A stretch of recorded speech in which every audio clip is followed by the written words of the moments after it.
This week on Quadriga, Greece bankrupt, failure for Merkel? The German Chancellor is sticking to her tough line. She wants Athens to implement reforms and rejects the idea of debt cancellation. But many say Angela Merkel's policy of insisting on austerity has failed. After the no vote in Greece, Prime Minister Alexis Tsipras made a self-assured appearance in Brussels. He split the EU into two camps, for and against a Grexit. Now Merkel and her fellow European leaders continue the search for a solution. But will she find one? Or has the austerity chancellor already failed? Coming to you from Berlin, Quadriga, the international debate. Your host this week, Melinda Crane. Hello and welcome. Where is the Eurozone heading in this crucial week? And who's to blame if things fall apart? That's what we want to talk about on Quadriga with three people who've been following events in Greece and in Brussels very closely. It's a pleasure to welcome Faye Karaviti. She is Berlin correspondent for the Athens news agency. And she says Greece, Europe, and Angela Merkel are at their well-deserved make or break point. Ursula Weidenfeld is back with us again. We're pleased to see her. She's one of Germany's best-known economics journalists, and she has served in senior editorial positions for many of its leading business publications. She says, if a Grexit happens, the Chancellor's failure is the least problem. The biggest one is saving Greece from utter failure. And finally, it's a pleasure to welcome Alan Posner. He's German-British author and commentator for the daily newspaper Die Welt. And he says, by bailing out Greece's creditors, Merkel turned a Greek problem into a European crisis. Failure is too good a word for what she has done. Faye Karaviti, you said make or a break point. Athens is apparently hard at work on a new set of rather delayed reform proposals. What do you think Mr. Tsipras is going to do this time? Is it going to make or break? Well, he's definitely going for make, but I'm not sure if this is going to be the case later on as we go to the weekend, towards the weekend. He's been locked up with his top aides at his office for a few hours now, preparing this list of measures that he's going to propose. The deadline is tonight at midnight, so we'll have to wait and see if they meet the demands of the creditors. But you think there is room for compromise there on the Greek side and room for concessions? There should be, but Mr. Tsipras will have to work this out with his own party members, actually.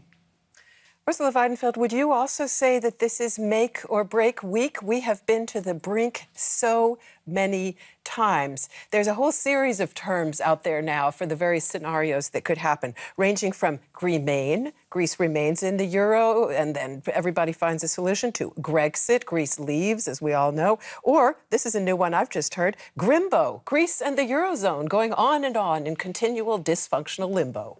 Well, I think that the Grimbo scenario is the most likely. Is the most likely to happen, and that will be, in the end, a Grexit scenario. Because if it is not organised by either Greece or the eurozone, Greece will face in the upcoming weeks a scenario of having no money, having no cash, having no money to pay their people, having no money to make the economy work in any way. So they will have to edit obligations or some paper to make people at least believe that there would be some money in the end. And that would mean that there is two currencies to deal with in Greece, and in the end it will be the Grexit. And I think this is one of the most likely scenarios we will face in the next weeks. Alan Posner, your prognosis? Well, I agree with Grimbo as the most likely scenario, but the limbo scenario. So there's going to be some kind of agreement over the weekend. Greece is going to get some kind of debt relief. And they're also going to get some money. They're going to be able to pave over. I think they're also going to present some reforms, but these reforms aren't going to be enough, because you can't expect a radical left-wing government to do the kind of reforms that are needed. So further down the line, 6 months, a year and a half, we're going to be in the same position. I don't think this is going to lead to a Grexit in a week's time, but it's going to lead to further crisis in the eurozone in a year's time at the latest. I agree with you, but I think that we are at a break point at the moment, because the question is whether Greece will have open banks in the next weeks, whether it will have the euro in sufficient way, and the question is whether they will be able to handle all the reforms they have to do.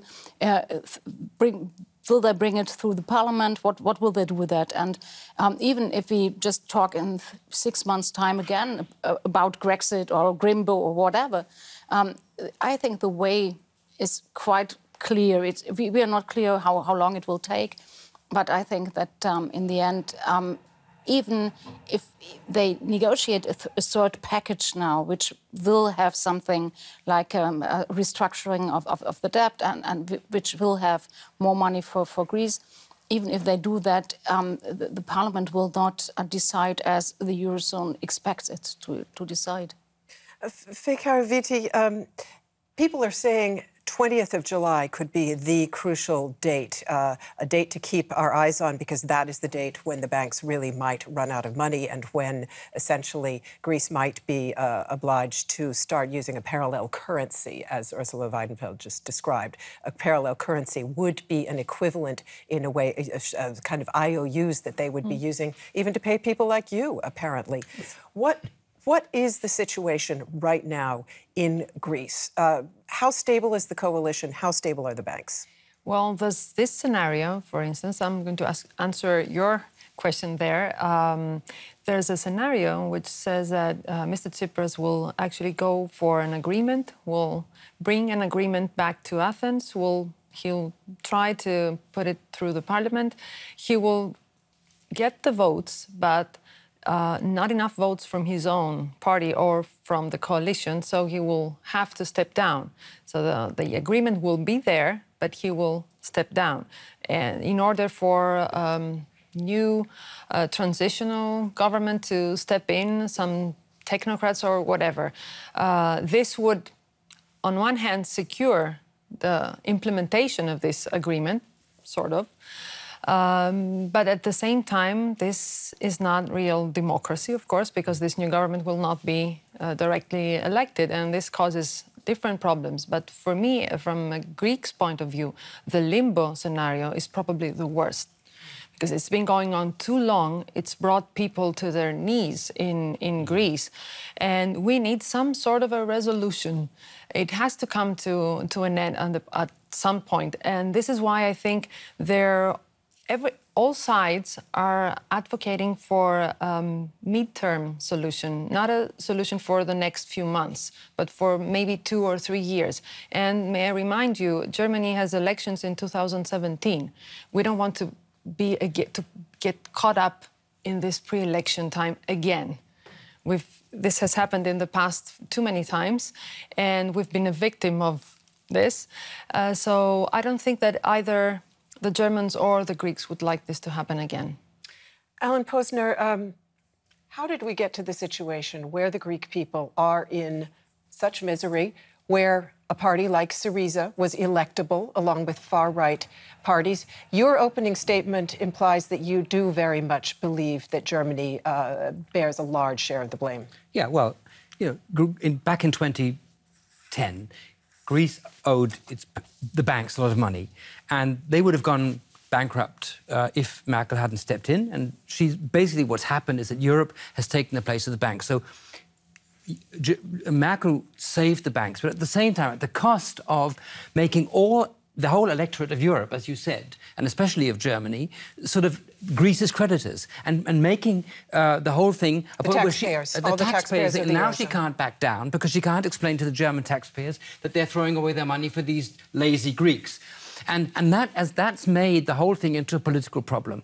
Somewhere down the line, we need some way to allow a nation to go into insolvency and solve its problems on its own terms. That's what this talk of Greek national dignity is about. It's time to let the Greeks sort these things out for themselves. But I think if you go back to the year 2010 and the situation in the world economy has been there. So the answer to Greece, just solve your problems alone, would have caused enormous trouble at the financial markets. It would have put Europe as a whole in recession again. Not if we guaranteed the banks, not if Merkel, instead of guaranteeing the Greeks, sort of said, OK, you take the hit, you banks, and we will tell the financial markets that we will support these banks, do what it takes. The way Obama did it after the collapse in 2022. Do you remember what the situation was 2010? I don't believe that would have worked. And Greece has had its haircut a few years later. And that was in terms of investing in Greece, in terms of just trusting Greece as a place to invest and to bring your money to, that was a disaster. So I think if you talk, it was the main mistake has been made in 2010. I think that was a situation nobody knew what would have happened if they would have made this kind of haircut you recommend. But you know, that was then and now is now. Let's come back to but we have present. Now, if you look at the world economy, I think we do have a quite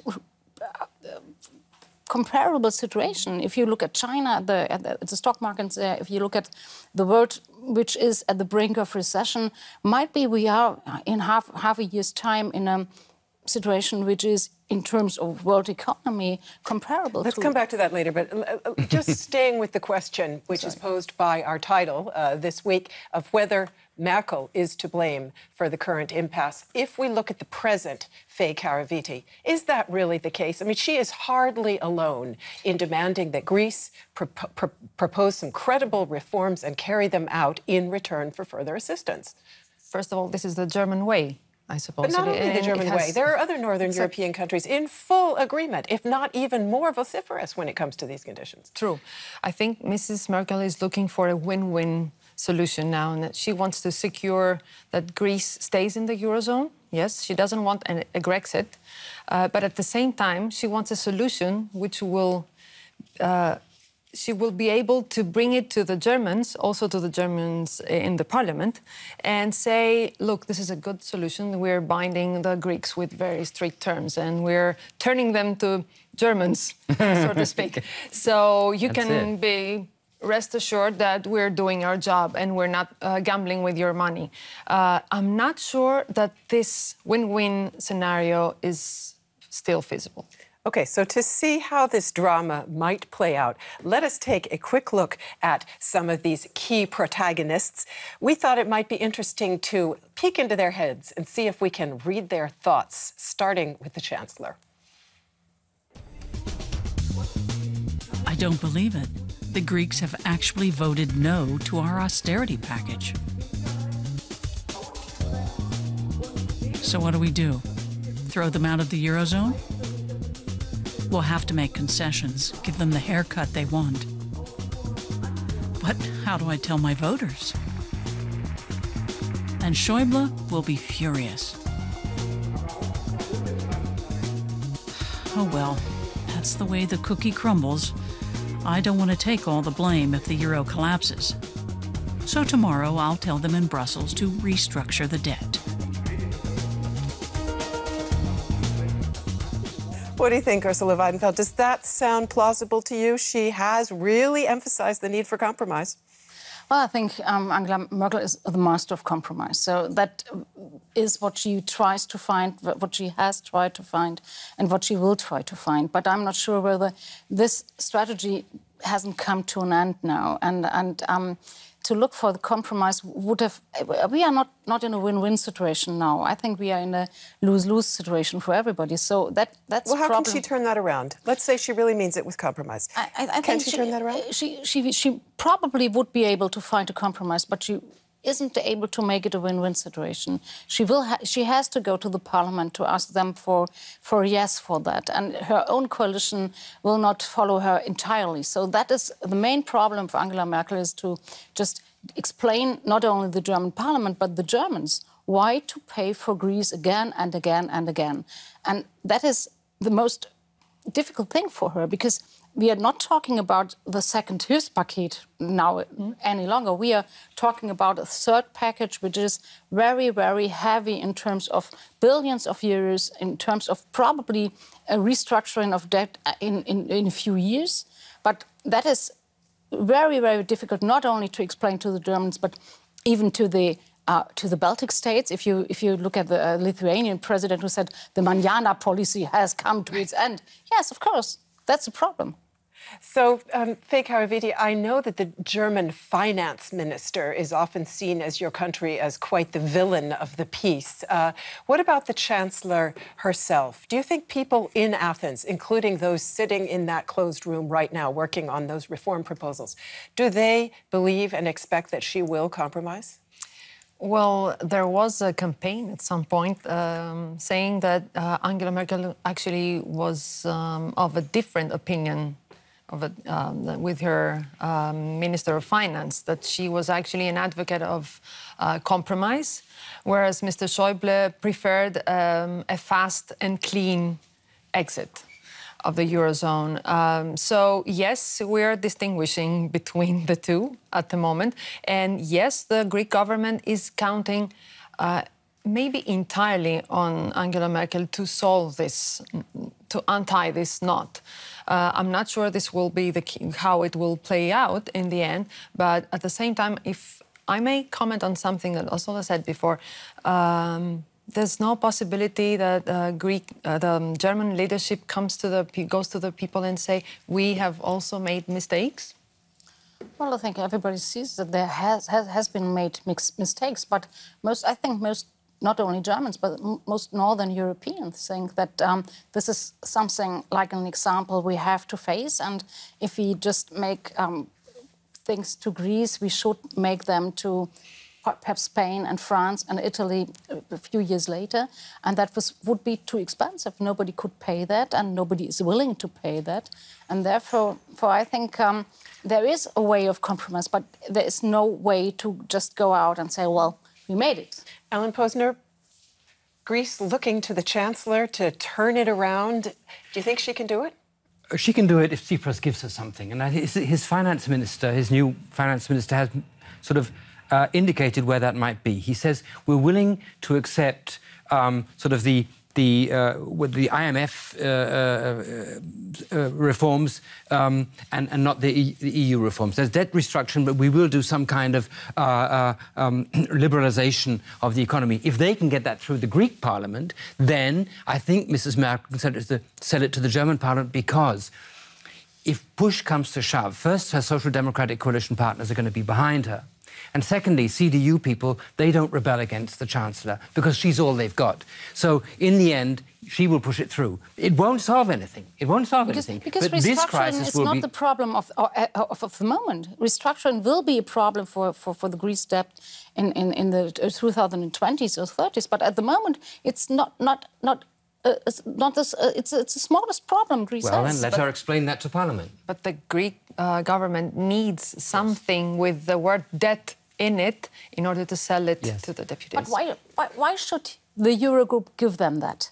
To just solve the pressure from Greece to take it away? They have no interest to take it away right now. You know what? We can peek into Mr. Tsipras's head as well and see how he sees the problem. Let's take a look. That was a brilliant idea of mine to hold that referendum. Now I've got the Greek nation behind me. Brussels can't just ignore a democratic decision. Now Schäuble and the rest of them can't keep blackmailing us. What we need is debt relief and an end to neoliberal austerity. Sure, Portugal, Ireland, and the Baltic states will kick themselves for agreeing to painful cuts. But in the end, we'll all benefit from a more socially just Europe, where the rich countries will support the poorer ones. They will, won't they? I'm counting on it.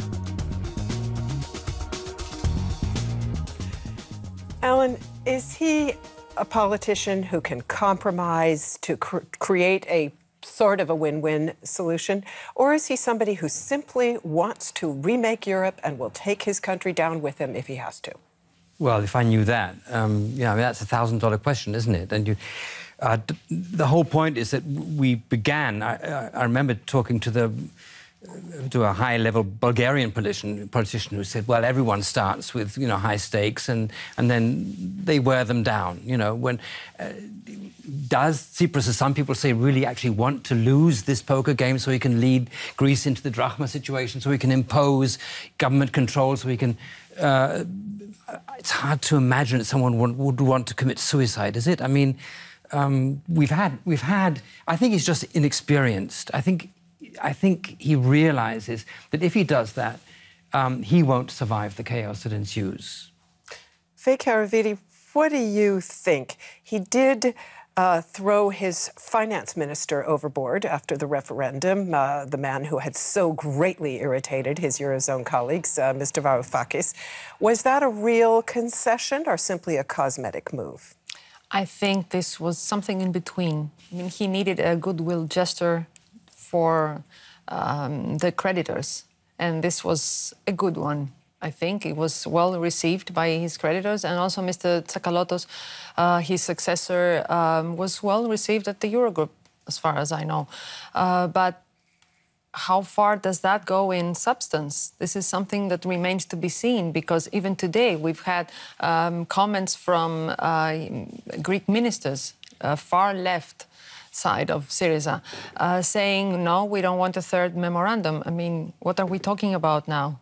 This is a third memorandum. I mean, no matter how we call it, this is going to be a very, very strict package of measures, even stricter than the one that we supposedly rejected at the referendum.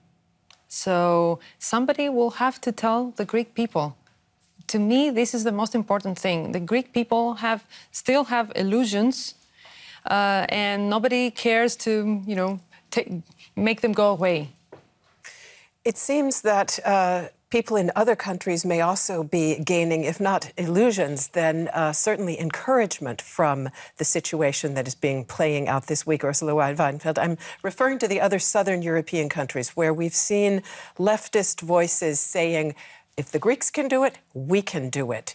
Are we seeing a potential split between North and South in the Eurozone as a whole? And might that be a reason that in the end Angela Merkel says we have to play hardball here? We cannot give the Greeks the face, save and compromise that they need because it will feed that fire. I think that Northern Europe fears the precedent, just to think if Greece gets its package, if Greece is makes something in the negotiations which can be sold as a success in their home country, that would lead to Spain, probably France, Italy, to a position to negotiate their packages. They are not in the program, but they have to do a lot of reform work ahead, and they won't do that if there is somebody who has something like an exit. And it's not the Grexit, but the exit, just to negotiate with Europe as long as until you come to an agreement which is good for you and your people. And I think that is the main fear that Northern Europe has, that they have... the Finnish finance minister put it and said, well, it can't be that you just make democracy and send the bill to Finland. And that is the fear every Northern European country has now. Alan Posner, Greece reapplied this week for a new form of bailout because, of course, the old package expired. And it did so under the European Stability Mechanism. Now, the condition for help under that package is that there has to be a risk to the stability of the Eurozone as a whole. Is there one? Oh, yeah. And precisely for the reason that Ursula said. Because this has never been resolved. What do we want within the Eurozone? Do we want a Eurozone which is anti-Anglo-Saxon, protects what left-wing people see as social guarantees, or do we want a Eurozone as a northern, which actually is a method for introducing Anglo-Saxon neoliberal capitalism? And this hasn't, and it's not a question of Greece, it's a question of France, it's a question of Italy, it's a question of... Northern Europe doesn't want the Anglo-Saxon capitalism either, so that's not the problem of Northern Europe. But it's more like that. France want a social Europe and Germany doesn't want a social Europe in the same way. And because this split has to be papered over, they're going to find a means to save Greece, precisely for that reason. Fake Haravidi? But at the same time, nobody is willing to admit that there's a problem for the Eurozone as a whole. They keep advertising that we're stronger than we've been before. We can face this. There's no problem if a country exits the Eurozone and so on and so forth. But I'm not sure that they're willing to put their views to the test. Thank you very much. We'll know more a week from now. Many thanks to all of you for being with us this week. See you soon. Bye-bye.